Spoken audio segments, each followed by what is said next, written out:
육해공 밸런스가 이렇게 완벽하게, 그것도 자체 기술로 갖춰진 나라는 한국이 유일할 겁니다. 세계 군사 전문가의 이 한마디에 국제사회가 충격에 빠졌습니다. 인구 5천만 명. 자원 빈국 국가가 육해공 전력을 자체 기술로 완성하며 군사 강국 반열에 올랐기 때문입니다. 러시아 우크라이나 전쟁 이후 폴란드는 군대를 한국 무기로 교체했고 중동에서는 수십조 원 규모의 계약이 한국을 향해 몰리고 있습니다. 하지만 더 놀라운 사실은 이 변화가 단기간의 수출 성과가 아니라 오랜 전략과 구조의 결과라는 점인데요. 그렇다면 대한민국은 언제부터 그리고 어떻게 군사 강국의 대열에 합류하게 된 걸까요? 지금부터 그 이야기 시작합니다. 어디서 듣고 계신가요? 구독과 좋아요 잊지 마세요. 안녕하세요. 저는 웨스트포인트 육군사관학교에서 현대전략론을 가르치는 교수입니다. 강단에 선 지 12년째였죠. 그날도 여느 때처럼 120명의 생도들이 제 앞에 앉아 있었습니다. 생도들의 눈빛은 날카로웠고 펜을 쥔 손은 긴장으로 떨렸습니다. 저는 칠판에 단 3글자를 적었죠. 대한민국. 강의실 공기가 미세하게 흔들렸습니다. 생도 몇몇이 고개를 갸우뚱했어요. 저는 그 반응을 예상하고 있었죠. 미국 사관학교에서 한국을 다루는 건 흔한 일이 아니었으니까요. 그들에게 한국은 여전히 동맹국 정도의 의미였습니다. 기껏해야 북한과 대치하는 분단 국가, 미군 기지가 있는 전략적 거점 정도였죠. 교수님. 앞줄에 앉은 생도 하나가 손을 들었습니다. 제임스라는 이름의 생도였어요. 전략학 성적이 우수한 학생이었죠. 저는 고개를 끄덕이며 말할 기회를 주었습니다. 한국은 기본적으로 방어국가 아닙니까? 제임스의 질문은 정확했습니다. 교과서적 분석이었죠. 한국은 휴전선을 마주한 나라였고 북한의 위협에 대응하기 위해 존재하는 군대를 가진 나라였어요. 누가 봐도 방어적 태세의 국가였습니다. 저는 제임스를 보며 천천히 물었죠. 방패가 움직이면 여전히 방패일까요? 강의실이 조용해졌습니다. 생도들의 시선이 일제히 저에게 쏠렸어요. 저는 노트북을 열어 화면을 띄웠습니다. 2022년 이후의 데이터였죠. 러시아와 우크라이나 전쟁 이후 전 세계 군사 전문가들이 같은 단어를 쓰기 시작했다고 말했습니다. 작지만 건드리면 치명상을 입히는 존재. 폴란드는 군대를 한국 무기로 채웠습니다. 저는 첫 번째 슬라이드를 보여줬어요. 폴란드가 한국에서 구매한 무기 목록이었죠. K2 전차 180대, K9 자주포 212문, FA-50 경공격기 48대. 계약 금액은 140억 달러를 넘었습니다. 유럽 역사상 최대 규모의 방산 계약이었어요. 왜 폴란드는 독일이나 미국이 아닌 한국을 선택했을까요? 생도들은 대답하지 못했습니다. 저는 두 번째 슬라이드로 넘어갔죠. 중동의 오일머니가 한국 미사일 앞에 줄을 선 이유였습니다. 사우디아라비아, UAE, 이집트. 이들은 모두 천국 미사일 시스템을 원했어요. 미국의 패트리어트보다 빠르고 가격은 절반 수준이었죠. 속도와 가격만이 아닙니다. 저는 세 번째 슬라이드를 띄웠습니다. 한국 무기의 실전 데이터였어요. K9 자주포는 영하 30도의 노르웨이 설원에서 작동했고 영상 50도의 이집트 사막에서도 멈추지 않았습니다. 호주의 황무지에서도 고장 없이 사격했죠. 독일의 PGH-2000이 과열로 멈출 때 K9은 계속 움직였어요. 이게 무슨 의미일까요? 저는 제임스를 다시 봤습니다. 제임스는 펜을 내려놓고 생각에 잠겼죠. 저는 답을 기다리지 않고 말을 이었습니다. 한국은 더 이상 고래 싸움에 등 터지는 새우가 아닙니다. 저는 칠판에 다시 글씨를 썼어요. 고슴도치 전략. 생도들 사이에서 속삭임이 들렸습니다. 누군가는 그 단어를 들어본 적이 있었던 거죠. 저는 분필을 내려놓고 설명했습니다. 고슴도치 전략은 작지만 치명적인 억제력을 의미한다고 말했어요. 고슴도치는 사자보다 작지만 사자는 고슴도치를 함부로 건드리지 않습니다. 가시가 무섭기 때문이죠. 한국은 바로 그 고슴도치였어요. 핵무기는 없지만 재래식 전력만으로도 충분히 위협적인 나라였습니다. 러시아, 우크라이나 전쟁이 증명했습니다. 저는 네 번째 슬라이드를 보여줬죠. 전쟁 초기, 우크라이나는 한국제 무기가 없었습니다. 하지만 전쟁이 길어지면서 유럽 각국이 한국 무기를 주문하기 시작했어요. 독일이 K9을 샀고 에스토니아가 K2를 도입했으며 영국이 한국과 협력을 논의했습니다. 전쟁은 무기의 가치를 다시 정의했죠. 왜 갑자기 한국일까요? 저는 강의실을 천천히 둘러봤습니다. 생도들의 표정이 달라져 있었어요. 처음에 무관심은 사라지고 진지한 호기심이 자리 잡았죠.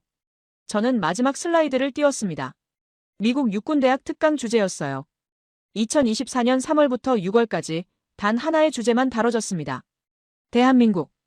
교과서는 한국을 방어국가로 정의합니다. 하지만 현실은 달라요. 저는 칠판에 대한민국 세 글자를 손으로 가리켰습니다. 그리고 천천히 말했죠. 대한민국은 가만히 서 있는 방패가 아닙니다. 엔진을 달고 전장을 이동하는 방패예요. 제임스가 다시 손을 들었습니다. 저는 고개를 끄덕였죠. 그렇다면 한국은 공격국가라는 말씀이신가요? 아닙니다.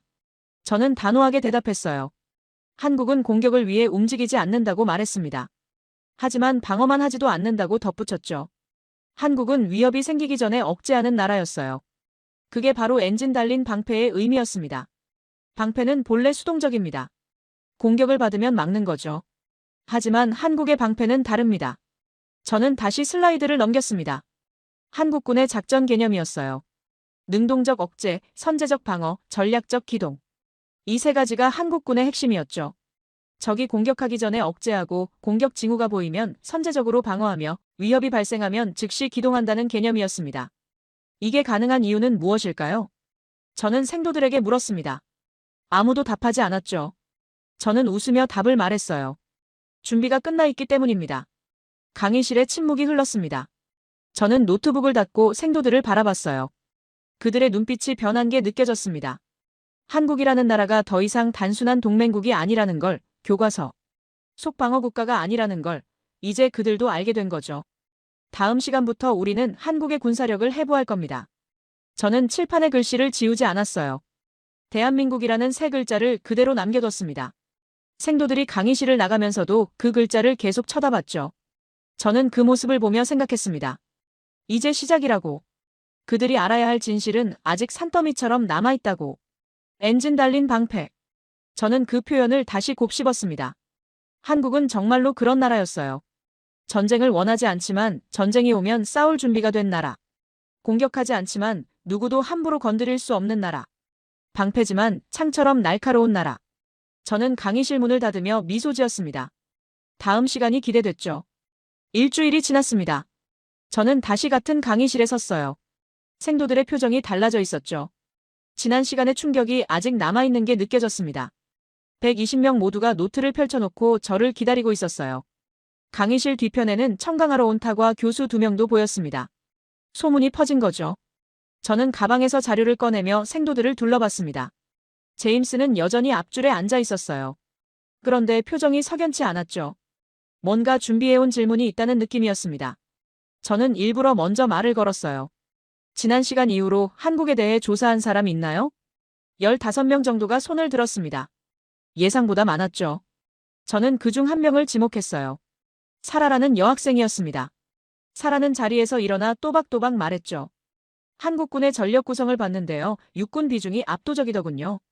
특히 포병과 전차 수가. 사라가 말을 멈췄습니다. 적절한 표현을 찾는 중이었죠. 이상하게 많았나요? 저는 웃으며 물었어요. 네. 솔직히 시대착 오적이라는 생각이 들었습니다. 강의실에서 웃음이 터졌습니다. 사라는 당황하지 않고 계속 말했어요. 21세기는 드론과 사이버전의 시대인데 한국은 여전히 20세기 병기에 집착한다고 했죠. 저는 고개를 끄덕이며 사라를 앉게 했습니다. 그리고 제임스를 봤어요. 제임스, 자네 생각은 어때요? 제임스가 일어났습니다. 그의 눈빛은 지난주보다 더 날카로웠어요. 교수님, 저도 사라와 같은 의문을 품었습니다. 한국은 포병이랑 전차에 미쳐있던 나라 아닙니까? 포방부. 제임스는 그 단어를 직접 쓰진 않았지만 의미는 분명했죠. 한국군은 포병과 방공에 병적으로 집착한다는 것. 그게 미국 군사교육에서 한국을 평가하는 전형적인 시각이었습니다. 저는 제임스에게 물었어요. 미쳤던 걸까요? 아니면 배운 걸까요? 강의실이 조용해졌습니다. 저는 노트북을 열어 첫 번째 이미지를 띄웠죠. 1950년 6월 25일 새벽 4시. 흑백 사진 한 장이었습니다. 파괴된 도로 위에 불타는 차량들이 보였어요. 생도들의 시선이 화면에 고정됐습니다. 75년 전 오늘 북한군 242대의 T-34 전차가 휴전선을 넘었습니다. 저는 두 번째 이미지로 넘어갔어요. T-34 전차의 측면 사진이었습니다. 소련제 중형 전차였죠. 2차 대전에서 독일군을 공포에 떨게 만든 바로 그 전차였어요. 85mm 주포가 달린 철의 괴물이었습니다. 그날 한국군이 보유한 전차는 몇 대였을까요? 저는 생도들을 둘러봤습니다. 누군가 조심스럽게 숫자를 불렀죠. 50대, 30대, 20대. 추측들이 오갔어요. 저는 고개를 저었습니다. 0대입니다. 침묵이 흘렀습니다. 저는 세 번째 이미지를 띄웠어요. 국군 병사들의 모습이었죠. M1 소총을 든 채 도로에서 대기하고 있는 사진이었습니다. 그들의 표정은 긴장으로 가득했어요. 242대 0. 이게 그날의 전력 비율이었습니다. 저는 네 번째 슬라이드로 넘어갔습니다. 작전 보고서 원본이었어요. 1950년 6월 26일자 문서였죠. 거기엔 이렇게 적혀 있었습니다. 아군 대전차 무기 전무, 보병 휴대 무기로 대응 중, 효과 없음. 그럼 어떻게 싸웠을까요? 제임스가 손을 들었습니다. 저는 고개를 끄덕였죠. 공습 지원을 요청했겠죠. 공군도 없었습니다. 저는 단호하게 말했어요. 당시 한국 공군이 보유한 전투기는 10대였고 그마저도 훈련기 수준이었다고 설명했습니다. 폭격이 불가능했죠. 미 공군 지원도 이틀이 지나서야 시작됐다고 덧붙였어요. 그럼 대전차포라도. 사라가 말했습니다. 저는 고개를 저었어요. 그것도 없었습니다. 있었던 건 단 하나였죠. 저는 다섯 번째 이미지를 띄웠습니다. 수류탄 하나를 든 병사의 손이 클로즈업된 사진이었어요. 생도들 사이에서 탄식이 흘러나왔습니다. 저는 천천히 말을 이었죠. 국군 병사들은 수류탄을 들고 전차에 돌진했습니다. 강의실이 숨죽였습니다. 저는 여섯 번째 슬라이드를 보여줬어요. 전투 기록이었죠. 의정부 전투, 춘천 전투, 동두천 전투. 곳곳에서 같은 일이 벌어졌다고 설명했습니다. 병사들이 전차 밑으로 기어들어가 수류탄을 터뜨렸고 대부분은 그 자리에서 전사했어요. 이게 바로 한국군의 첫 대전차 전술이었습니다. 저는 노트북을 잠시 멈췄습니다. 생도들의 얼굴을 하나하나 봤어요. 모두가 충격에 빠져 있었죠. 저는 물을 한 모금 마시고 다시 말했습니다. 전쟁이 끝났을 때 한국은 결심했습니다. 다시는 전차 없이 전차와 싸우지 않겠다고. 저는 일곱 번째 슬라이드로 넘어갔어요. 1960년대 한국의 전차 생산 시도였습니다. 실패로 끝난 프로젝트였죠. 기술도 없고 돈도 없었어요. 하지만 멈추지 않았다고 말했습니다. 1980년대에 K1 전차가 나왔고 2000년대엔 K2가 나왔죠. 저는 K2 흑표 전차 이미지를 띄웠습니다. 생도들이 고개를 끄덕였어요. 이미 알고 있는 전차였죠. 저는 스펙을 하나씩 읽어줬습니다. 1500마력 엔진, 120mm 활강포, 복합장갑, 능동 방어체계. 이게 그냥 나온 게 아닙니다. 저는 여덟 번째 슬라이드를 보여줬어요. 6.25 전쟁 당시 전차에 치인 병사들의 기록이었습니다. 사망자 수, 부상자 수, 실종자 수. 숫자들이 화면을 가득 채웠죠. 저는 조용히 말했습니다. 한국은 이 숫자들을 절대 잊지 않았습니다. 제임스가 다시 손을 들었습니다. 그의 목소리는 조금 떨리고 있었어요. 그럼 포병도 같은 이유인가요? 정확합니다. 저는 아홉 번째 슬라이드로 넘어갔죠. 6.25 전쟁 당시 북한군과 국군의 포병 비율이었습니다. 북한 122mm 곡사포 500문 이상, 국군 105mm 곡사포 91문. 5대1이 넘는 격차였어요. 전쟁 초기 3일 동안 서울은 북한군 포격에 그대로 노출됐습니다. 저는 서울 시내 포격 피해 사진들을 보여줬어요. 무너진 건물, 불타는 거리, 피난민 행렬. 생도들은 숨소리조차 내지 않았습니다. 저는 마지막 슬라이드를 띄웠죠. 그래서 한국은 세계 최강의 포병이 됐습니다. K9 자주포 사진이었습니다. 저는 스펙을 읽어줬어요. 사거리 40km 이상, 분당 발사속도 6발, 자동 장전 시스템, 전천 후 작전 능력. 그리고 가장 중요한 것. 현재 한국군이 보유한 K9은 1000문이 넘습니다. 제임스의 눈이 커졌습니다. 저는 비교 데이터를 보여줬죠. 미군 전체의 자주포 수와 맞먹는 규모였습니다. 저는 칠판에 다시 글씨를 썼어요. 포방부. 여러분은 이걸 집착이라고 봤죠. 시대착오라고 생각했고요. 저는 분필을 내려놓고 생도들을 봤습니다. 하지만 한국에게 이건 집착이 아닙니다. 생존 교리예요. 강의실에 침묵이 흘렀습니다. 저는 천천히 설명을 이어갔죠. 전쟁은 나라에게 교훈을 남긴다고 말했어요. 한국이 배운 교훈은 명확했습니다. 화력 없이는 살아남을 수 없다는 것. 기동력 없이는 방어할 수 없다는 것. 포방부는 취향이 아닙니다. 전쟁이 만든 생존 교리죠. 사라가 조심스럽게 손을 들었습니다. 저는 고개를 끄덕였어요. 그럼 한국은 여전히 75년 전 전쟁을 치르고 있다는 말씀이신가요? 아닙니다. 저는 단호하게 대답했습니다. 한국은 과거에 갇힌 게 아니라고 말했죠. 오히려 과거를 발판 삼아 미래로 나아갔다고 설명했어요. K9이 전 세계로 팔려나가는 이유가 바로 그거였습니다. 한국은 배웠고 만들었고 진화했습니다. 저는 노트북을 닫았어요. 생도들의 표정이 완전히 달라져 있었습니다. 포방부라는 단어가 더 이상 조롱처럼 들리지 않는다는 게 느껴졌죠. 저는 마지막으로 한마디 덧붙였습니다. 다음 시간엔 그 진화가 어디까지 갔는지 보여드리겠습니다. 생도들이 자리에서 일어났습니다. 하지만 아무도 서둘러 나가지 않았어요. 여러 명이 강단으로 다가와 추가 질문을 했죠. 저는 하나하나 대답해줬습니다. 강의실을 나서며 저는 생각했습니다. 이제 그들은 알게 됐다고.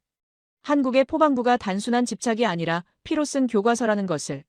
전쟁이 만든 철학이라는 것을. 그리고 그 철학이 얼마나 강력한지 다음 시간에 보여줄 차례였습니다. 다음 강의 시간이 됐습니다. 저는 프로젝터 앞에 섰어요. 생도들이 노트를 펼치고 저를 기다리고 있었죠. 화면에 숫자 하나를 띄웠습니다. 2200. 이게 무슨 숫자일까요?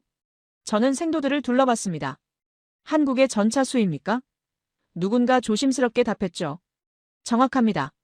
저는 두 번째 슬라이드로 넘어갔어요. K1 전차 1000여 대, K2 흑표 전차 200여 대, 그리고 추가 도입 예정 물량. 합치면 2200대에서 2300대 사이였습니다. 저는 비교 데이터를 띄웠죠. 독일 266대, 프랑스 222대, 영국 227대, 이탈리아 200대. 유럽 4대 강국의 전차를 모두 합쳐도 한국보다 적습니다. 강의실이 술렁였습니다. 저는 계속 슬라이드를 넘겼어요. 러시아 1만 2천 대, 중국 5천 대, 미국 6천 대.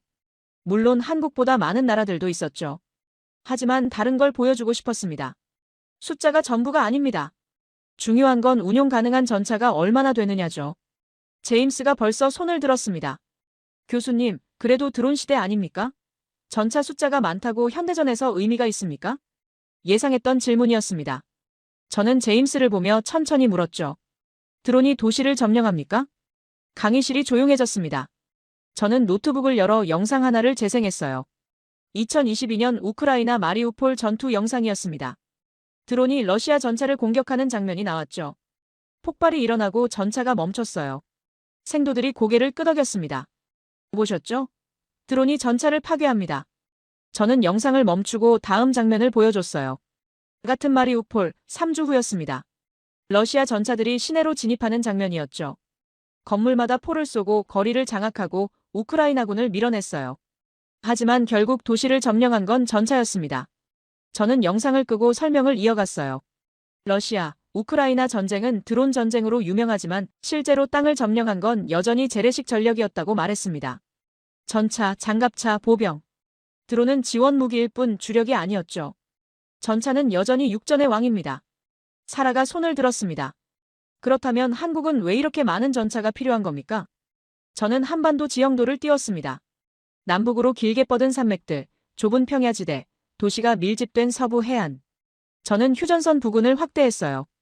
휴전선에서 서울까지 거리는 40km입니다. 저는 숫자를 강조했죠. 40km. 전차 기동속도로 1시간이면 도달하는 거리였습니다. 만약 북한이 전차 수천 대로 기습한다면 서울은 단 몇 시간 안에 전쟁터가 될 수 있었어요.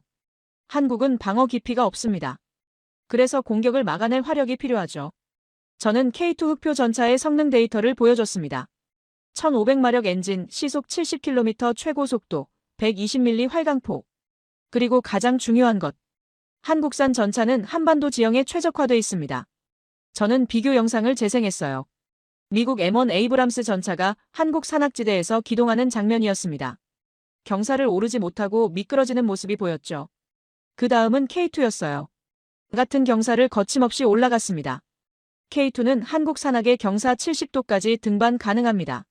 생도들이 놀라는 표정을 지었습니다. 저는 계속 설명했어요. K2는 수중 도하 능력도 갖췄다고 말했죠. 4.1m 깊이의 강을 건널 수 있었습니다. 한강, 임진강, 북한강.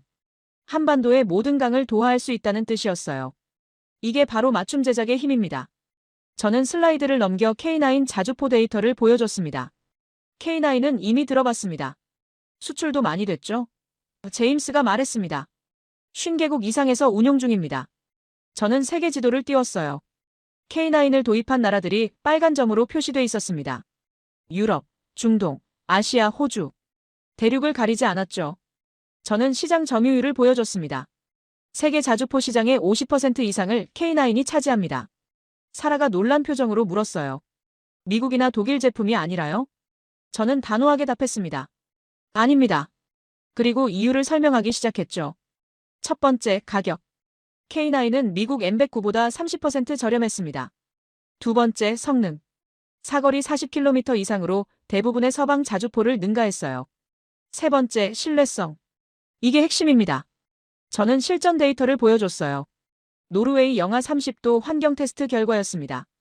K9은 72시간 연속 사격에 성공했죠. 고장률 0%였어요.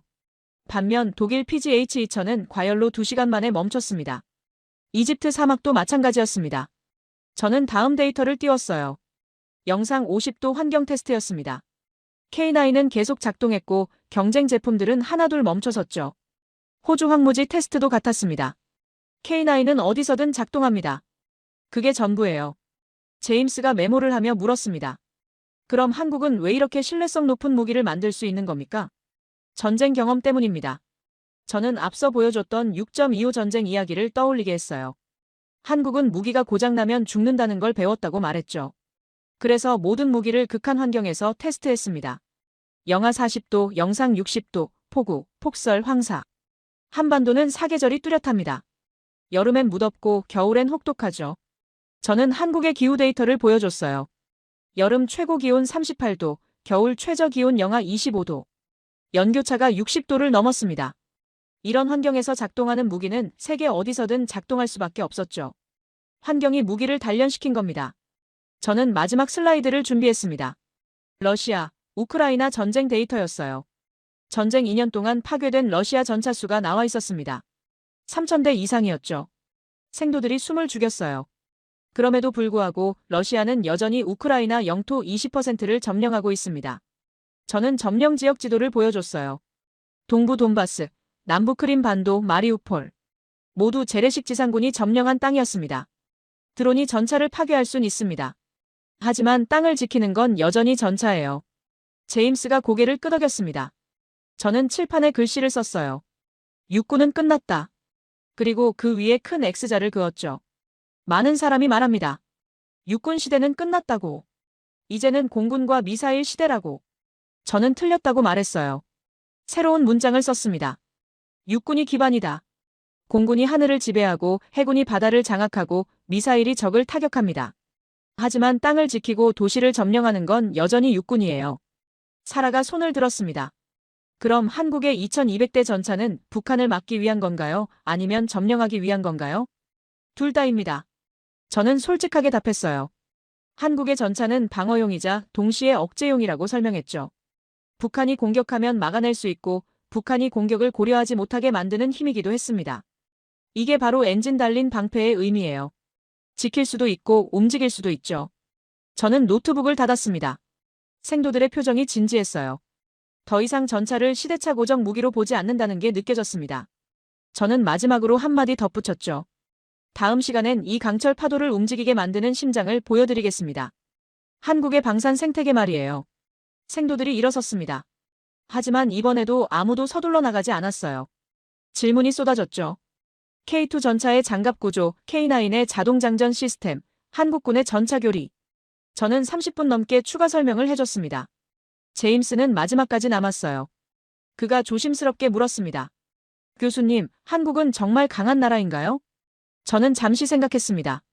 그리고 답했죠. 강하다기보다는 준비돼 있는 나라예요. 그게 더 무서운 거죠. 제임스가 고개를 끄덕이며 강의실을 나갔습니다. 저는 칠판의 글씨를 바라봤어요. 육군이 기반이다. 그 문장이 이제야 진실로 느껴졌습니다. 한국의 2200대 전차는 단순한 숫자가 아니었어요. 그건 전쟁의 기억이었고 생존의 의지였으며 미래를 향한 준비였습니다. 저는 불을 끄고 강의실을 나섰죠. 다음 시간이 기대됐습니다.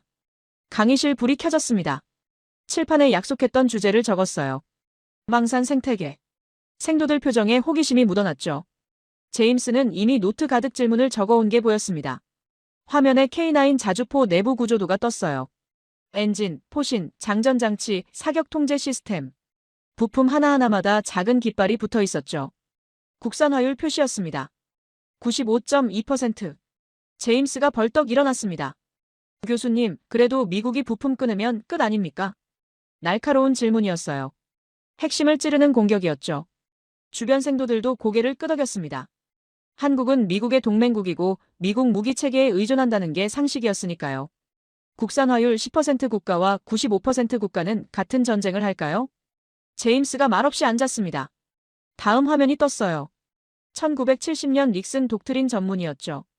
아시아 국가들은 스스로 방어하라는 내용이었습니다. 미국은 더 이상 모든 동맹국을 지킬 수 없다는 선언이었어요. 그때 한국의 국산화율은 10%였습니다. 숫자가 화면을 채웠어요. 총기 30%, 탄약 40%, 장갑차 5%, 전차 0%. 거의 모든 무기를 미국에서 사왔죠. 제임스가 말한 대로였습니다. 미국이 부품을 끊으면 한국군은 멈출 수밖에 없었어요. 1977년 카터 대통령이 주한미군 철수를 검토했습니다. 당시 신문 헤드라인들을 보여줬어요. 한국의 충격, 안보위기, 생존 위협. 언론은 공포에 빠졌죠. 하지만 군은 달랐습니다. 그들은 결심했어요. 더 이상 다른 나라 무기에 의존하지 않겠다고. 화면이 바뀌었습니다. 1980년대 방위산업 육성 계획이었어요. 목표는 명확했죠. 모든 핵심 무기를 국산화한다. 사라가 질문을 던졌어요. 기술도 없고 돈도 없었을 텐데 어떻게 가능했습니까? IMF가 도왔습니다. 역설적인 대답이었죠. 생도들이 어리둥절한 표정을 지었어요. 1997년 데이터를 띄웠습니다. 외환위기, 국가부도위기, 구제금융 550억 달러. 나라가 망할 뻔했는데 무기 개발이 가능했다고요? 사라의 의문은 당연했습니다. 경제가 무너졌는데 군사 개발을 할 여력이 있었겠냐는 거죠. 화면에 당시 방산업체 현황을 띄웠어요. 못 사면 만드는 수밖에 없었습니다. 외화가 바닥났어요. 미국 무기를 살 돈이 없었죠. 선택지는 둘이었습니다. 군대를 포기하거나 직접 만들거나. 한국은 후자를 택했어요. 2000년부터 2010년까지 기적이 일어났습니다. 그래프가 치솟았어요. K9 자주포 국산화율 95%, 천공 미사일 90%, 3000톤급 잠수함 80%. 10년 만에 10%에서 90%로 뛰어오른 겁니다. 제임스가 다시 물었어요. 어떻게 그게 가능합니까? 이번엔 목소리가 조심스러웠죠. 산업 생태계 때문입니다. 새로운 화면을 띄웠어요. 한국의 주요 산업 지도였습니다. 조선, 철강, 자동차, 반도체, IT, 화학. 서로 연결된 선들이 복잡하게 얽혀 있었죠. 한국은 무기만 만드는 나라가 아닙니다. 포스코 특수강 데이터를 보여줬어요. K2 전차 장갑에 들어가는 특수 합금강이었죠. 원래는 자동차용으로 개발됐던 기술이었습니다. 현대차가 엔진 내구성을 높이려고 만든 거였어요. 자동차 엔진 기술이 전차 엔진이 됐습니다. 현대차 파워팩 사진을 띄웠죠. K2 흑표의 심장이었습니다. 1500마력 디젤 엔진. 처음엔 독일 MTU 엔진을 쓰려 했어요. 하지만 독일이 기술 이전을 거부했죠. 그래서 현대차가 직접 만들었습니다. 개발 기간 10년, 투자 비용 5천억 원. 실패와 재도전의 연속이었어요. 하지만 결국 성공했죠. 지금은 독일 엔진보다 출력이 높고 고장률은 낮습니다. 조선 기술이 잠수함이 됐습니다. 화면에 거대한 잠수함이 떴어요. 3000톤급 장보고 3급이었습니다. 사라가 감탄사를 냈죠. 잠수함은 조선의 정점이라고 설명했어요. LNG 운반선 기술이 핵심이었습니다.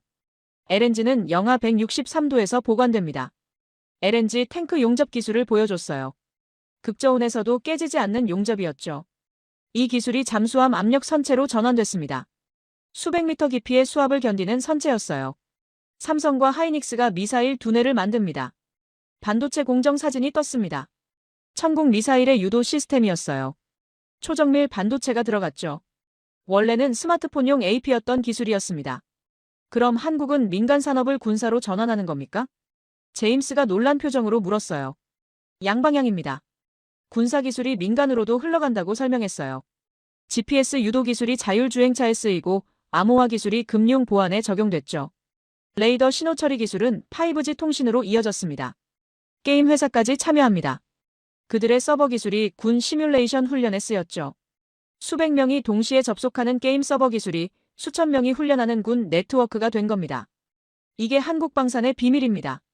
전체 구조도를 띄웠어요. 조선이 잠수함으로, 자동차가 전차로, 반도체가 미사일로, IT가 지휘체계로. 모든 산업이 거대한 그물처럼 연결돼 있었습니다. 한 산업이 무너져도 다른 산업이 받쳐줍니다. 2008년 금융위기 데이터를 보여줬어요. 당시 많은 나라가 방산 예산을 삭감했죠. 하지만 한국은 오히려 늘렸습니다. 민간 기업들이 방산에 투자를 이어갔기 때문이에요. 왜 민간 기업이 방산에 돈을 씁니까? 수익성이 낮을 텐데요. 사라가 질문했어요. 장기 계약 때문입니다. 한국군의 무기 획득 시스템을 설명했어요. 한번 계약하면 20년에서 30년간 유지됩니다. 부품 공급, 업그레이드, 정비까지 모두 보장되죠. 기업 입장에선 안정적인 수익원이었어요. 그리고 수출이 있습니다. K9 수출 데이터를 다시 띄웠어요. 50개국 이상, 매출 200억 달러 이상. 폴란드 계약만 140억 달러였죠. 민간 기업들은 군납으로 기술을 다지고 수출로 이익을 냈습니다. 그럼 한국은 무기를 팔기 위해 이 시스템을 만든 겁니까? 제임스가 메모를 멈추고 물었어요.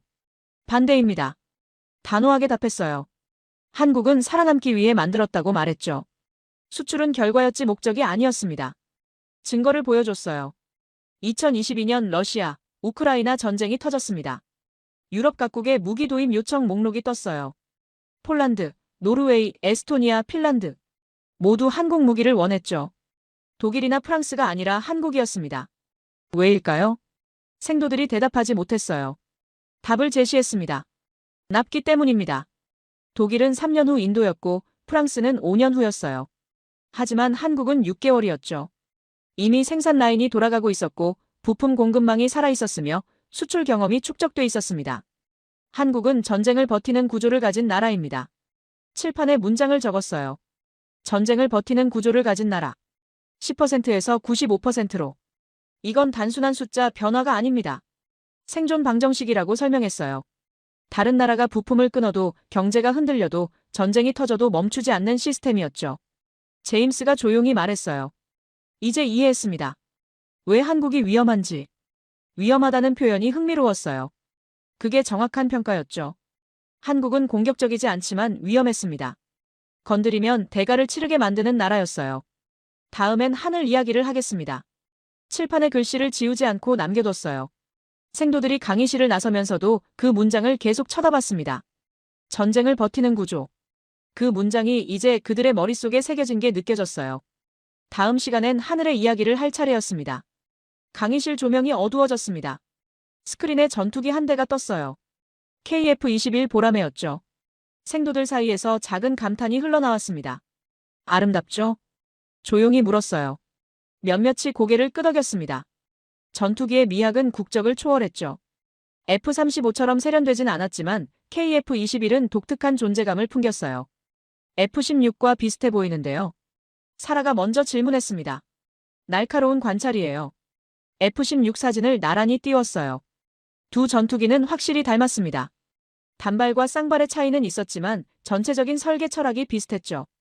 생도들이 고개를 갸우뚱했어요. 한국은 F-16을 면허 생산했습니다. 40년 가까이 만들었죠. KF-16 생산 라인 사진이 나타났어요. 경남 사천의 한국항공우주산업 공장이었습니다. 1980년대부터 지금까지 200대 이상을 조립했죠. 제임스가 손을 들었어요. 교수님, 그럼 결국 미국 기술 아닙니까? 전투기 기술은 미국 성역이지 않습니까? 매서운 지적이었습니다. 전투기는 군사기술의 정점이었어요. 미국, 러시아, 유럽 일부만 독자 개발 능력을 갖췄죠. 중국도 수십 년 걸려 겨우 제-20을 만들었습니다. 허락받은 무기를 마음대로 바꿀 수 있을까요? 제임스가 잠시 멈칫했어요. 질문의 의미를 파악하는 중이었죠. F-16은 미국 전투기입니다. 한국은 조립만 했어요. F-16 라이선스 계약서를 보여줬습니다. 핵심 조항에 형광펜이 그어져 있었어요. 엔진을 바꿀 수 없고 레이더를 교체할 수 없으며 무장도 미국 승인이 필요합니다. 생도들 표정이 굳었어요. 면허 생산의 현실이었습니다. 겉으로는 국산이지만 실제론 미국 통제 아래 있었죠. F4 팬텀을 봅시다. 오래된 전투기 사진이 떴어요. 1960년대 베트남 전쟁에서 활약한 기체였습니다. 한국 공군은 이걸 2010년대까지 운용했어요. 50년입니다. 숫자가 화면을 채웠습니다. 55년간 날았던 전투기였어요. F5 타이거도 마찬가지였죠. 46년이었습니다. 새 전투기를 못 사서 이렇게 오래 쓰는 건가요? 사라가 조심스럽게 물었어요. 정확합니다. F-15K 도입 과정을 보여줬어요. 2002년 계약, 2008년 인도. 6년이 걸렸습니다. 대당 가격 1억 달러. 40대 도입에 40억 달러가 들었죠. 비싸고 느립니다. 게다가 미국 승인이 필요해요. F-15K 무장 통합 사례를 띄웠습니다. 한국이 개발한 타우러스 순항 미사일을 장착하려 했어요. 하지만 미국 승인에 3년이 걸렸죠. 소프트웨어 접근 권한이 없었기 때문이었습니다. 이게 기술 종속입니다. 칠판에 글씨를 적었어요. 기술 독립. 제임스가 메모하는 소리가 들렸습니다. 2015년 한국은 결정했습니다. 전투기를 직접 만들겠다고. KF-21 개발 타임라인이 펼쳐졌어요. 2015년 개발 착수부터 양산까지 10년 프로젝트였죠. 불가능하다는 반응이 많았습니다. 해외 언론 헤드라인들을 보여줬어요. 한국의 야심찬 계획, 실현 가능성 의문, 기술력 부족 지적. 회의적인 시각이 대부분이었습니다. 실제로 가능했습니까? 제임스가 물었어요. 2022년 7월 19일을 봅시다. 동영상이 재생됐어요. 사천 공군기지 활주로였습니다. KF-21 1호기가 엔진을 점화했죠. 굉음이 울렸습니다. 기체가 천천히 움직이기 시작했어요. 활주로를 질주하는 장면이 이어졌습니다. 속도가 붙었어요. 기수가 들렸죠. 앞바퀴가 지면에서 떨어졌습니다. 뒷바퀴도 떠올랐어요. KF-21이 하늘로 올라갔습니다. 강의실이 숨을 죽였습니다. 영상 속 엔지니어들이 환호했어요. 몇몇은 울고 있었습니다. 33분간의 첫 비행이 성공한 순간이었죠. 왜 울까요? 조용히 물었습니다. 생도들이 대답하지 못했어요. 영상을 멈추고 설명을 이어갔죠. 1970년대부터 시도했고 40년 동안 실패했습니다. 실패 원인들을 나열했어요. 기술 부족, 예산 부족, 미국 압력, 정치적 변수. 매번 프로젝트는 시작도 못하거나 중간에 무산됐죠. 2010년이 전환점이었습니다. F-35 도입 협상 과정을 보여줬어요. 한국은 F-35를 사면서 조건을 걸었습니다. 기술 이전을 요구했죠. 미국은 거절했어요. 그래서 독자 개발로 방향을 틀었습니다. KF-21 핵심 기술 목록이 떴습니다. 기체 설계, 비행 제어, 항법 장치, 무장 통합. 모두 국산화 대상이었어요. 하지만 가장 중요한 건 따로 있었죠. A사 레이더입니다. A사 레이더 사진이 나타났어요. 능동 전자주사식 위상 배열 레이더. 4.5세대 이상 전투기의 필수 장비였습니다. 기존 기계식 레이더보다 탐지거리가 길고 동시 추적 능력이 뛰어났어요. 미국은 이 기술을 절대 주지 않습니다. F-35A사 기술 이전 거부 사례를 보여줬습니다. 일본도, 이스라엘도, 영국도 받지 못했어요. 미국 독점 기술이었죠. 그래서 한국은 직접 개발했습니다. 한화시스템 연구소 사진이 떴습니다. 2010년부터 10년간 개발했어요. 수백 명의 엔지니어가 투입됐죠. 실패와 재시도의 연속이었습니다. 2020년 성공했습니다. 시험 데이터를 보여줬어요. 탐지거리 170km 이상, 동시 추적 목표 20개 이상. 미국 APG-83과 비슷한 수준이었습니다. 제임스가 놀란 표정으로 말했어요. 미국 독점 기술을 깬 겁니까? 5번째입니다. 손가락을 펼쳐 보였어요. 미국, 러시아, 중국, 유럽, 한국. A사 레이더 독자 개발에 성공한 곳은 이 5분이었습니다. 전투기는 시스템의 집합입니다. KF-21 내부 구조도를 띄웠어요. 5,000개 이상의 부품이 들어갔죠. 엔진, 레이더, 항전 장비, 무장, 제어 시스템. 모든 게 유기적으로 연결돼야 했습니다. KF-21이 의미하는 건 전투기가 아닙니다. 칠판에 글씨를 가리켰어요. 기술 독립. 제임스가 고개를 끄덕였습니다. 한국은 더 이상 허락을 구하지 않습니다. KF-21 무장 통합 계획을 보여줬어요. 한국산 미사일, 한국산 폭탄, 한국산 전자전 장비. 모두 자유롭게 장착 가능했죠. 미국 승인이 필요 없었습니다. 마음대로 개조할 수 있고 원하는 무기를 달 수 있으며 필요하면 수출도 가능합니다. 2022년 시험 비행 영상을 다시 재생했어요. 엔지니어들이 우는 장면에서 멈췄습니다. 40년의 실패, 10년의 개발, 그리고 33분의 비행. 화면 속 엔지니어 한 명이 동료를 껴안고 있었어요. 그의 눈에서 눈물이 흘러내렸죠. 이 눈물이 한국 항공산업의 역사입니다. 강의실이 조용했습니다. 생도들 몇몇도 눈시울이 붉어진 게 보였어요. KF-21은 전투기가 아닙니다. 기술 독립 선언이죠. 칠판에 새로운 문장을 적었어요. 하늘의 사슬을 끈다. 제임스가 그 문장을 노트에 옮겨 적었습니다. 다음엔 바다로 갑니다. 마지막 예고를 던졌어요. 생도들이 자리에서 일어났지만 여전히 스크린을 바라봤습니다. KF-21이 하늘을 나는 장면이 반복 재생되고 있었어요. 제임스가 강단으로 다가왔습니다. 교수님, 한국은 정말 무서운 나라입니다. 무섭다는 표현이 정확했어요. 한국은 포기하지 않는 나라였죠. 40년을 실패해도 41년째 도전하는 나라였습니다. 강의실을 나서며 생각했어요. 바다 이야기도 비슷할 거라고. 집념의 역사일 거라고. 바다 이야기를 시작할 차례였습니다. 스크린에 군함 한 척이 떴어요. 거대한 회색 선체, 128개의 수직 발사대, 이지스 시스템. 세종대왕함이었죠. 7,600톤급 이지스 구축함입니다. 생도들이 고개를 끄덕였어요. 이미 알고 있는 함정이었습니다. 미국 알레이버크급과 비슷한 규모였죠. 사라가 질문을 던졌습니다. 교수님, 결국 돈 아닙니까? 예산만 있으면 누구나 살 수 있는 거잖아요. 예상했던 반응이었어요. 해군은 돈 먹는 하마였습니다. 항공모함 하나에 수조 원, 구축함 하나에 수천억 원. 자연스럽게 예산과 연결되는 군종이었죠. 돈으로 시멘트를 배에 붓습니까? 사라가 어리둥절한 표정을 지었어요. 다음 화면을 띄웠습니다. 낡은 흑백 사진이었어요. 작은 함정 한 척이 부두에 정박해 있었죠. 1950년 6월 26일 부산항입니다. 백두산함이라는 이름을 보여줬어요. 600톤급 소형 경비정이었습니다. 한국 해군이 가진 전부였죠. 북한군은 이미 서울을 향해 남하하고 있었어요. 이 배에 포탄이 몇 발 있었을까요? 제임스가 조심스럽게 답했습니다. 500발 정도요? 100발입니다. 숫자가 화면을 채웠어요. 포탄 100발. 그게 한국 해군의 전력이었습니다. 북한군 상륙함 12척이 부산을 향했습니다. 작전 지도를 펼쳤어요. 북한군 계획은 단순했습니다. 동해안으로 기습 상륙해서 부산을 차단하는 것. 백두산함이 유일한 저지선이었죠. 함장은 결심했습니다. 100발로 12척을 막겠다고. 전투 기록을 보여줬어요. 백두산함은 홀로 북한 상륙함대를 향해 나아갔습니다. 포탄을 아껴 쏘며 3척을 격침시켰어요. 나머지는 후퇴했죠. 100발 중 97발을 썼습니다. 생도들이 숨을 죽였어요. 남은 포탄 3발로 함대를 지킨 겁니다. 이게 한국 해군의 시작입니다. 다음 사진을 띄웠어요. 1980년대 울산함이었습니다. 1000톤급 호위함이었죠. 그런데 이상한 점이 있었어요. 배 아래를 보십시오. 확대된 선체 사진이 나타났습니다. 뭔가 채워져 있는 게 보였어요. 시멘트입니다. 강의실이 술렁였습니다. 제임스가 믿기지 않는다는 표정으로 물었어요. 전투함에 시멘트를 부었다고요? 북한 어뢰 때문입니다. 1980년대 해전 시뮬레이션 결과를 보여줬어요. 북한 잠수함이 어뢰를 발사하면 울산함은 버틸 수 없었습니다. 장갑이 너무 얇았죠.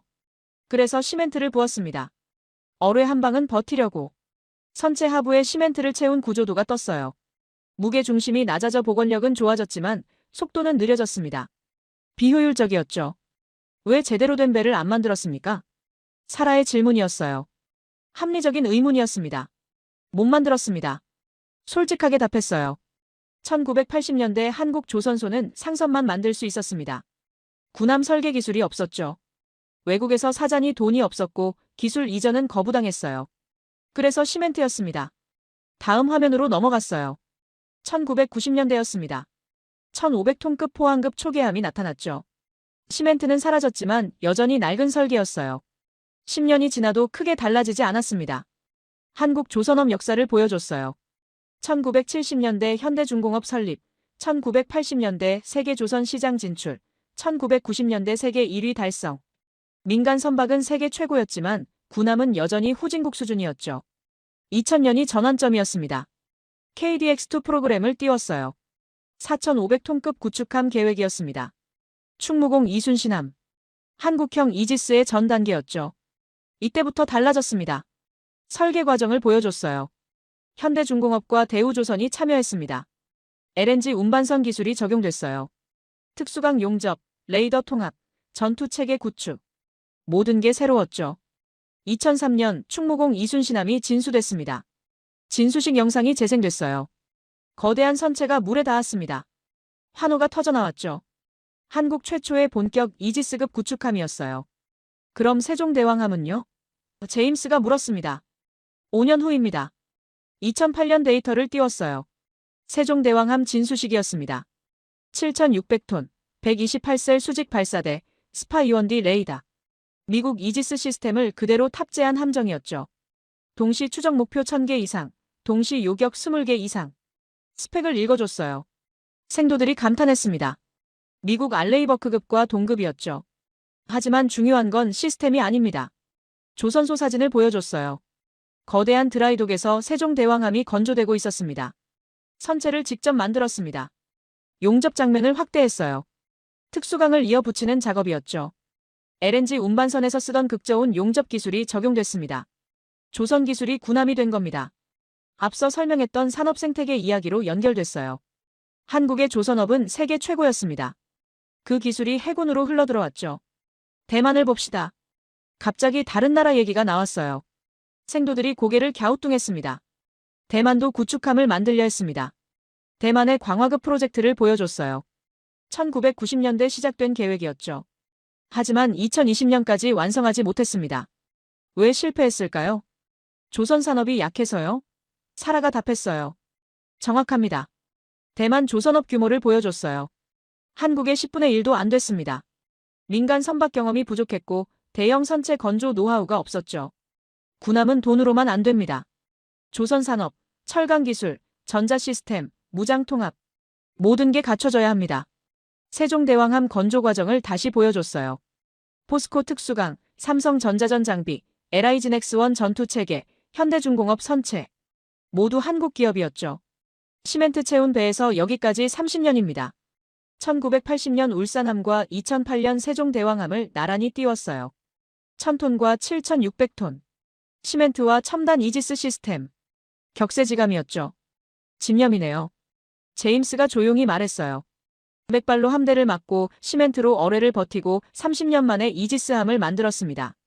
백두산함 함장 사진을 마지막으로 보여줬어요. 나이든 얼굴이었지만 눈빛만은 여전히 날카로웠습니다. 이 사람이 2008년 세종대왕함 진수식에 참석했습니다. 진수식 사진 한켠에 그가 서 있었어요. 80대 노인이었죠. 세종대왕함을 바라보는 그의 눈에서 눈물이 흘러내렸습니다. 58년이 걸렸습니다. 100발에서 128셀까지. 강의실이 고요했습니다. 생도들 몇몇이 고개를 숙였어요. 이게 한국 해군입니다. 돈이 아니라 집념이죠. 노트북을 닫았어요. 마지막 예고를 던질 시간이었습니다. 다음엔 마지막 퍼즐을 보여드리겠습니다. 핵추진 잠수함 얘기예요. 생도들이 일어났습니다. 하지만 아무도 빨리 나가지 않았어요. 세종대왕함 사진을 계속 쳐다봤죠. 제임스가 마지막으로 물었습니다. 교수님, 한국은 언제까지 진화할까요? 웃으며 답했어요. 위협이 사라질 때까지겠죠. 제임스가 고개를 끄덕이며 나갔습니다.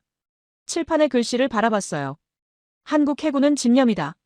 그 문장이 진실이었습니다. 시멘트에서 이지스까지 그건 예산이 아니라 의지의 역사였어요. 다음 시간엔 마지막 이야기를 해야 했습니다. 가장 위험한 무기 핵추진 잠수함 얘기를요. 마지막 강의가 시작됐습니다. 화면에 검은색 선체가 떴어요. 물속에서 찍은 사진이었죠. 잠수함이었습니다. 하지만 이번엔 한국 함정이 아니었어요. 미국 버지니아급 핵추진 잠수함입니다. 7,800톤 배수량, 원자로 1기, 무제한 항속거리. 바다의 유령이라 불리는 무기였죠. 생도들이 집중했어요. 수중에서 6개월을 버팁니다. 스펙을 보여줬어요. 공기 보충 없이, 부상 없이 90일 이상 작전 가능. 식량만 있다면 무한정 자망할 수 있었죠. 제임스가 손을 들었습니다. 한국은 핵잠수함이 없지 않습니까? 맞습니다. 솔직하게 답했어요. 한국은 재래식 디젤 잠수함만 보유했습니다. 장보고급 1200톤, 손원 1급 1800톤, 도산 안창호급 3000톤. 모두 디젤 엔진이었죠. 그럼 계획은요? 사라가 물었어요. 합리적인 질문이었습니다. 계획은 있습니다. 하지만 현실은 말을 멈췄어요. 다음 슬라이드를 띄웠습니다. 핵잠수함 보유국 목록이었죠. 미국, 러시아, 중국, 영국, 프랑스, 인도. 단 6개국이었습니다. 기술 장벽이 높습니다. 핵추진 시스템 구조도를 보여줬어요. 소형 원자로, 증기터빈, 냉각 시스템, 방사능 차폐. 하나하나가 최첨단 기술이었죠. 그런데 이상한 점이 있습니다. 한국 원전 현황을 띄웠어요. 세계 5위 원전 보유국이었습니다. 원자로 기술은 있다는 뜻 아닙니까? 제임스가 놀란 표정으로 말했어요. 그렇습니다. 한국형 원자로 APR-1400 데이터를 보여줬어요. 1400메가와트 출력, 자체 설계, 독자 기술. 60년 이상 안전 운전 가능한 원자로였죠. 문제는 크기입니다. APR-1400과 잠수함용 원자로를 비교했어요. 발전소 원자로는 거대했습니다. 건물 하나를 채울 크기였죠. 하지만 잠수함엔 들어갈 수 없었어요. 소형 원자로가 필요합니다. 미국 S구지 원자로 사진을 띄웠어요. 버지니아급에 탑재된 원자로였습니다. 한국도 개발 중입니다. 소형 모듈 원자로 SMR 프로젝트였습니다. 2028년 실증로 건설 목표였죠. 사라가 질문했어요. 그럼 3년 후면 가능하다는 겁니까? 기술적으로는 그렇습니다. 조심스럽게 답했어요. 기술과 정치는 별개라고 덧붙였죠. NPT 문제가 있습니다. 핵 확산 금지 조약 조항을 띄웠어요. 한국은 비핵 국가였습니다. 핵무기는 물론이고 무기급 농축 우라늄 보유도 금지됐죠. 핵잠수함은 무기급 우라늄을 씁니까? 제임스의 질문이었어요. 핵심을 찌르는 질문이었습니다. 꼭 그런 건 아닙니다. 저농축 우라늄 원자로 기술을 보여줬어요. 무기급이 아닌 연료로도 작동 가능한 설계였습니다. 프랑스와 인도가 이 방식을 썼죠. 하지만 미국 승인이 필요합니다. 2021년 AUKUS 협정을 띄웠어요. 오스트레일리아가 핵잠수함을 도입하기로 한 계약이었습니다. 미국과 영국이 기술을 이전해주기로 했죠. 왜 오스트레일리아만 가능합니까? 사라가 불만 섞인 목소리로 물었어요. 합당한 의문이었습니다. 지정학 때문입니다. 인도, 태평양 지도를 펼쳤어요. 중국의 해군력 확장이 표시돼 있었습니다. 남중국해, 인도양, 태평양. 중국은 빠르게 세력을 넓히고 있었죠. 미국은 동맹국의 해군력 강화가 필요합니다. 한국 위치를 확대했어요. 중국, 러시아, 북한. 세 나라에 둘러싸인 지형이었습니다. 한국에 핵잠수함이 생기면 어떻게 될까요? 질문을 던졌어요. 생도들이 생각에 잠겼습니다. 제임스가 먼저 답했어요. 중국을 견제할 수 있습니다. 맞습니다. 하지만 그뿐이 아니죠. SLBM 데이터를 띄웠어요. 잠수함 발사탄도 미사일. 핵잠수함과 조합되면 최강의 억제 무기가 됐습니다. 한국은 SLBM을 보유합니다. 현무 미사일 사진이 나타났어요. 사거리 3,000km, 탄두 중량 2톤. 재래식 탄두지만 파괴력은 막강했죠. 이걸 핵잠수함에 싣는다면? 지도에 예상작전 반경을 그렸어요. 동중국해, 서태평양, 오호츠크해. 모든 해역이 사정권에 들어왔습니다. 중국 해안, 러시아 블라디보스토크, 북한 전역. 빨간 원이 세 나라를 덮었어요. 생도들이 숨을 죽였습니다. 제임스가 조용히 말했어요. 공격 무기네요. 틀렸습니다. 단호하게 답했어요. 칠판에 글씨를 적었습니다. 핵잠수함은 공격 무기다. 그 위에 X자를 그었죠. 억제 무기입니다. 새로운 문장을 적었어요. 핵잠수함은 억제의 끝. 핵잠수함의 가치는 공격이 아닙니다. 버지니아급 작전 개념을 보여줬어요.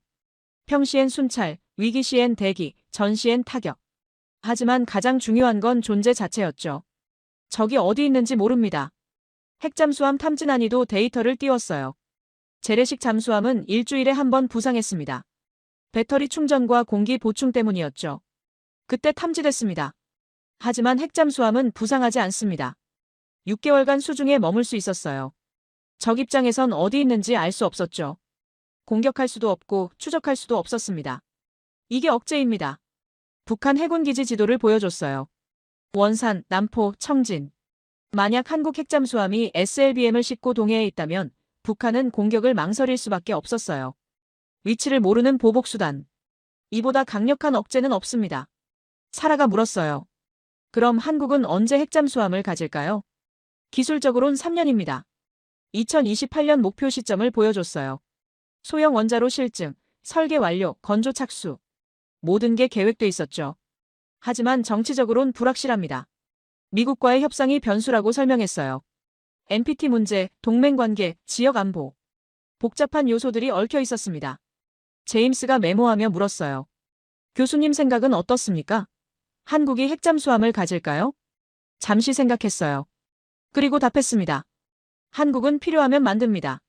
지금까지 그래왔으니까요. 전차 2200대, K9 자주포 천문, KF-21 전투기, 세종대왕급 구축함. 모두 불가능하다던 무기들이었어요. 하지만 한국은 만들었죠. 핵잠수함도 마찬가지일 겁니다. 화면에 도산 안창호함을 띄웠어요. 3000톤급 디젤 잠수함이었습니다. SLBM 탑재 가능한 설계였죠. 이미 준비는 끝났습니다. 원자로만 바꾸면 돼요. 생도들이 고개를 끄덕였어요. 한국의 패턴을 이해한 듯 했습니다. 천천히 준비하고 조용히 개발하고 어느 순간 완성하는 방식이었죠. 이게 마지막 퍼즐입니다. 칠판에 적힌 문장들을 가리켰어요. 육군은 기반이다. 산업은 지속력이다. 공군은 독립이다. 해군은 집념이다. 그리고 마지막 줄에 새로운 문장을 적었습니다. 핵잠수함은 억제의 끝. 제임스가 일어나 질문했어요. 그럼 한국은 완성되는 겁니까? 핵잠수함이 생기면? 웃으며 답했어요. 군대는 완성되지 않습니다. 위협이 진화하니까요. 하지만 한 가지는 확실하다고 덧붙였죠. 한국은 전쟁을 시작하지 않기 위해 모든 준비를 끝낸 나라가 될 겁니다. 강의실이 조용했어요. 생도들이 천천히 일어났습니다. 질문은 없었어요. 더 이상 물어볼 게 없었죠. 제임스가 강단으로 다가왔습니다. 교수님, 이제 이해했습니다. 왜 한국을 다시 봐야 하는지. 고개를 끄덕였어요. 그게 이 강의의 목적이었습니다. 자네들은 장교가 될 겁니다. 동맹을 이해해야 해요. 제임스가 격려했어요. 다른 생도들도 하나둘 격려했습니다. 답례하며 생각했죠. 이제 그들은 한국을 제대로 볼 겁니다. 작은 나라가 아니라 준비된 나라로. 강의실을 나서며 칠판을 다시 봤어요. 마지막 문장이 선명했습니다. 핵잠수함은 억제의 끝. 그 문장 아래 작게 적었어요. 그리고 시작.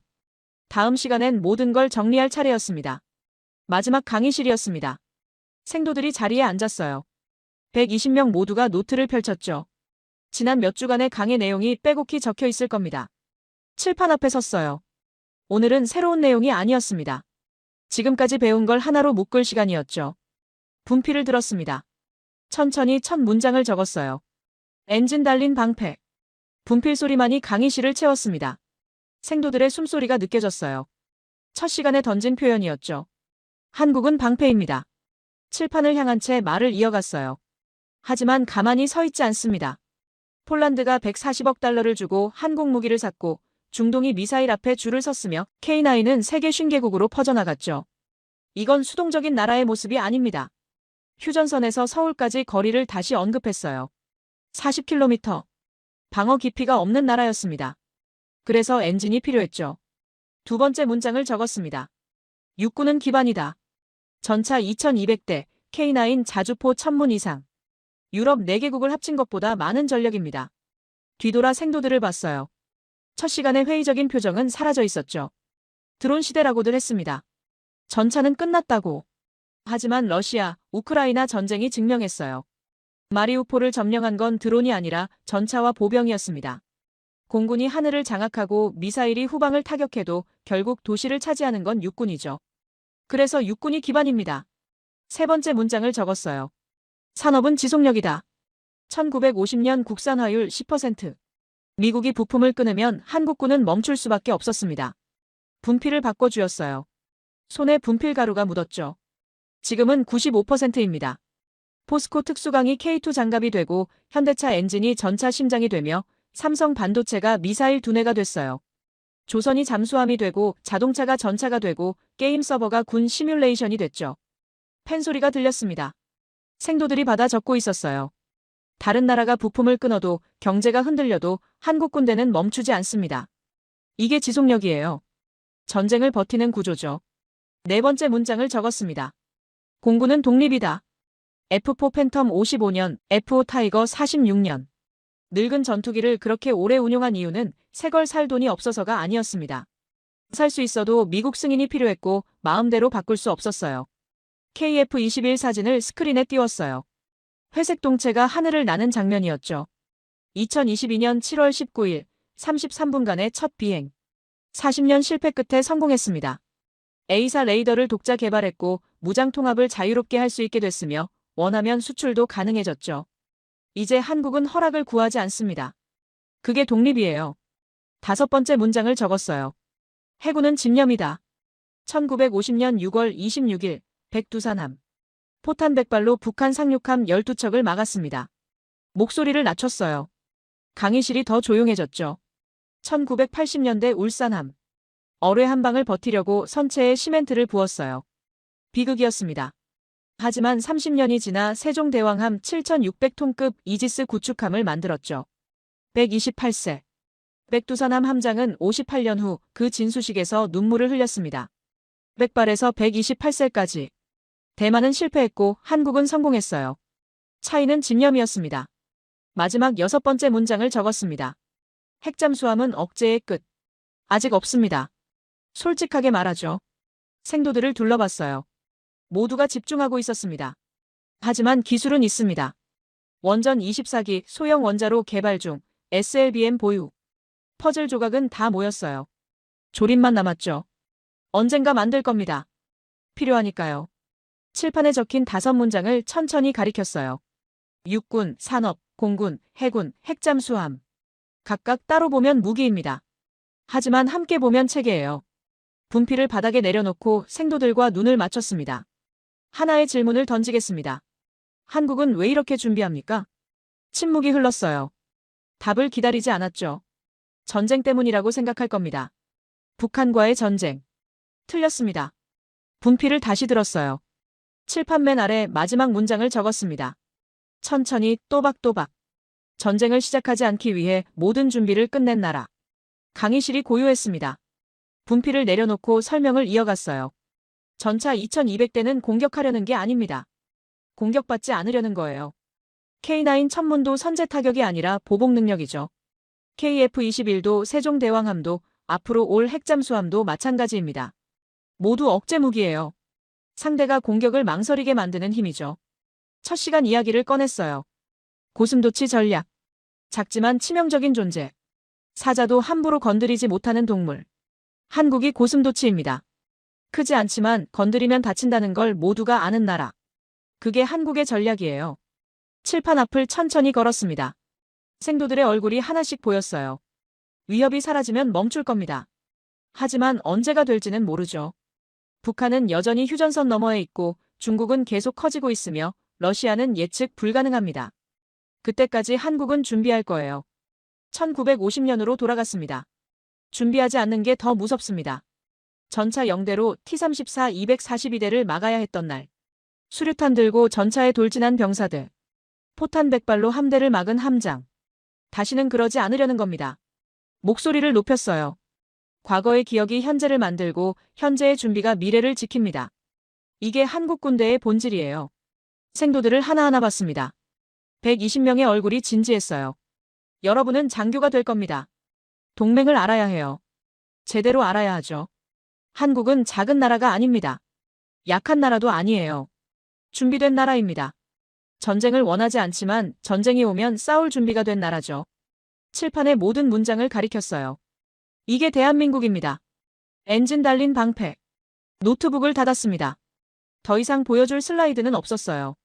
박수가 터져나왔습니다. 천천히 퍼져나가 강의실을 채웠죠. 고개를 숙여 답했어요. 생도들이 일어났습니다. 칠판 글씨를 사진 찍는 사람들이 보였어요. 누군가는 노트를 다시 펼쳐 문장을 옮겨 적었죠. 하나둘 강의실을 빠져나갔습니다. 인사하며 나가는 생도들에게 고개를 끄덕였어요. 폴란드의 선택, 노르웨이의 신뢰, 중동의 관심. 한국은 더 이상 변방의 작은 나라가 아니었어요. 전쟁을 준비하되 평화를 지키는 역설적이지만 현실적인 나라였습니다. 창밖을 봤어요. 웨스트포인트 교정이 보였습니다. 생도들이 훈련하고 있었죠. 그들 중 몇몇은 한국에 파견될 겁니다. 동맹군 교류 프로그램으로. 이제 그들은 한국을 다르게 볼 거예요. 지켜줘야 할 약한 나라가 아니라 함께 싸울 수 있는 강한 동맹으로. 건드리면 위험한 하지만 믿을 수 있는 파트너로. 복도를 걸으며 생각했습니다. 한국은 계속 진화할 거라고. 위협이 있는 한. 그리고 그 진화의 목적은 단 하나, 전쟁을 막는 것이라고. 엔진 달린 방패. 그 표현이 완벽했어요. 움직이지만 공격하지 않는, 준비됐지만 전쟁을 원하지 않는 역설의 나라. 그게 대한민국이었습니다. 웨스트포인트 교정의 석양이 아름다웠어요. 생도들의 발걸음 소리가 멀어졌죠. 하지만 오늘 강의실에서 나눈 이야기는 그들의 기억에 남을 겁니다. 한국이라는 나라, 엔진 달린 방패라는 존재.